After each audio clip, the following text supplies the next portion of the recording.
Em fins de dezembro, eu terminei de ler Crônica da Casa Assassinada. Tem o vídeo, que é considerado a obra-prima do escritor brasileiro Lúcio Cardoso. Tem o vídeo que eu fiz ainda no final do ano passado. Li esse livro de estudos, Cânon das Escrituras, do F.F. Bruce, que já é falecido, um especialista em Novo Testamento, mas nesse livro aqui ele faz um levantamento da formação, da Bíblia, tanto do Antigo quanto do Novo Testamento. Aqui então ele está cobrindo a Bíblia integralmente, porque ele tem um livro com esse assunto, como é que o cânon se formou, por que aqueles livros considerados inspirados, considerados realmente livros sagrados, foram incluídos no Novo Testamento e por que não outros, e aí ele vai explicando, e aqui ele já faz um trabalho mais amplo, porque ele faz a mesma coisa com o Antigo Testamento, aquilo que os judeus consideram como a Bíblia hebraica, que é a Bíblia dos judeus. E aí ele faz um levantamento da formação do cânon do Antigo Testamento e do Novo Testamento. E o Bruce tem uma linguagem muito boa, muito interessante sempre, tanto que eu li esse livro aqui com mais facilidade, apesar de ser um livro de estudo, apesar de ter várias notas de pé de página, como tem aqui. Eu li ele com mais facilidade, guardadas as devidas proporções, porque é um livro de estudo realmente cheio de notas, com bibliografia, com uma linguagem mais chegada ao acadêmico, mas eu li melhor do que alguns livros de ficção que eu estava lendo na mesma época, porque eu empaquei no Doutor Zhivago, por exemplo, e outras coisas que eu estava tentando ler, e aí eu avançava na leitura desse aqui. Muito bom, muito bom. Depois eu li esse volume das tragédias de Ésquilo, sendo que a única tragédia aqui que eu nunca havia lido é As Suplicantes. E aí eu li e reli os Persas, que eu havia lido há muito tempo, num exemplar que tem na biblioteca que eu trabalho, e li uma nova tradução de Prometeu Acorrentado, que aqui está como Prometeu Cadeeiro, que até está aqui atrás. Eu até implico com essa tradução que o Jean Torrano deu, Prometeu Cadeeiro. Eu acho assim muito artificial, tanto pernóstica para o meu gosto. Mas eu gostei da tradução e eu entendo por que é colocado. Ele faz isso, porque ele tem vários estudos introdutórios a cada uma das peças. Os persas, os Sete contra Tebas, que foi a única que eu não reli, eu já havia lido, eu tenho o exemplar numa outra tradução do Donald Schuller, e aqui é do Jean Torrano. Mas eu aqui nos estudos introdutórios ele coloca, como muitos especialistas, em tragédias gregas, colocam em dúvida se o Prometeu Acorrentado, que ele traduziu como Prometeu Cadeeiro, seria realmente do Ésquilo. E aí, como eu havia lido Prometeu Acorrentado há muito e muito tempo, inclusive não havia gostado, porque eu não estava preparado, eu estava na faculdade com 18 para 19 anos, não era o meu momento de me apaixonar pelas tragédias gregas, isso veio bem mais tarde.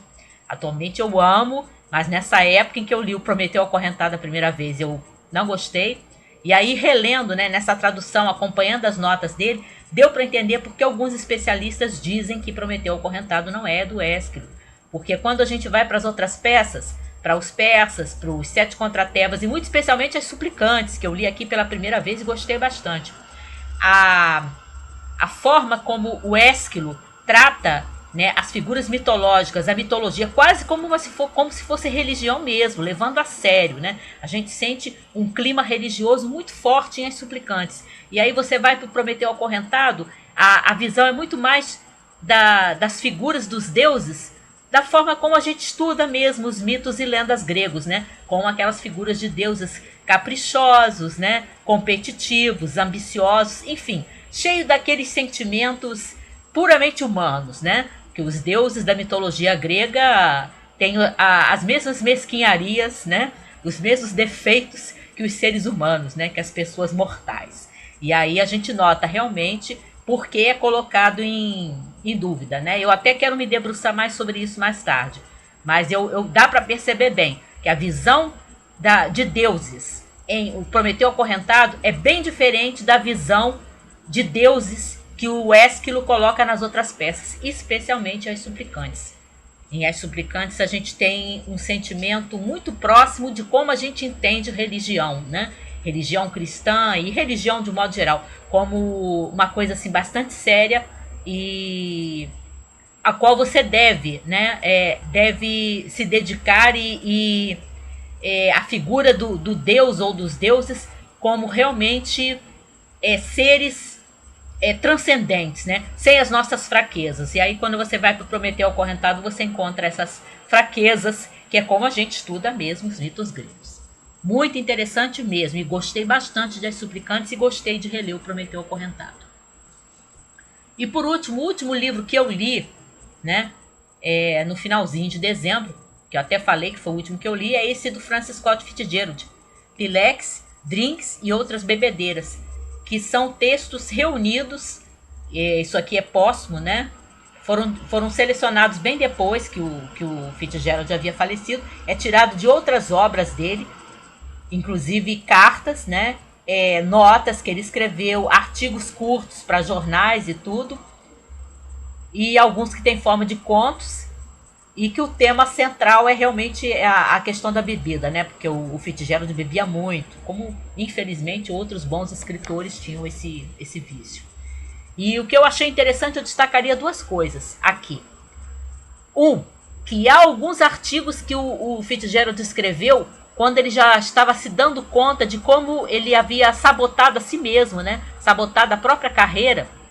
Embora ele não diga claramente que foi por causa da bebida, mas eu acho que ela deu a sua contribuição, né? Para ele ter empacado artisticamente, empacado assim no sentido de ter dificuldade de criar, de desenvolver realmente a sua arte nos últimos tempos, né? Nos seus últimos anos.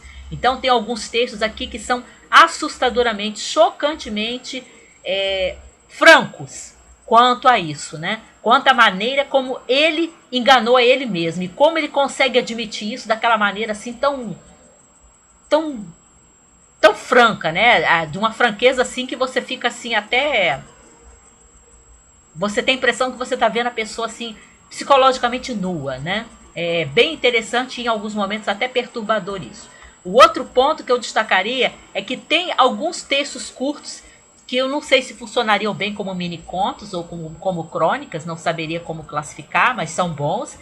E que tem um humor muito peculiar, porque é um humor extremamente sutil e inteligente. Teve textos que eu tive que reler, né? Reler a passagem de novo para perceber onde é que estava o humor. Então não é um humor assim que salta à primeira vista, não. Mas é realmente um humor refinado. É um humor assim sutil e um humor inteligente. Gostei. E estou lendo o primeiro volume de Os Sertões, do Euclides da Cunha, que eu queria ver se eu pegava um desses livros difíceis, que eu tô com vários na minha pilha de livros a ler, né? Aí eu resolvi pegar Os Sertões e tô no primeiro volume. E esse início eu tô achando, eu tô na página 120, que eu cheguei hoje na 120. São 336 nesse primeiro volume. Ainda tem um outro, o volume 2 também tem 300 e alguma coisa. E eu tô achando a parte de geografia física, que é a grande parte inicial, difícil de ler. Porque é cansativo, porque é muito detalhista, né? Mas em alguns momentos a gente percebe que o Euclides faz certas colocações a respeito da formação do homem brasileiro, de cada área do Brasil, né, de cada região do Brasil, fazendo a diferença entre climas e vegetações e como é que isso afeta o caráter, como é que isso afeta o temperamento, né, o modo de ser do homem brasileiro em várias partes do Brasil. Então isso fica muito interessante mesmo. Só que realmente, quando ele começa a descrever mesmo a parte da geografia física, é cansativo. Eu estou achando cansativo, mas estou achando interessante. Vale a leitura. E continuo a ler A Idade dos Milagres, que eu já falei, né? Eu esqueço o nome dela toda hora, Karen Thompson Walker, que é aquele livro que eu já falei que mistura ficção científica com romance de formação, né? Que a história é contada por essa jovenzinha de 11 para 12 anos, né? A Julia. E tá interessante. Só que ele tem assim uma melancolia que em certos momentos até incomoda um pouquinho.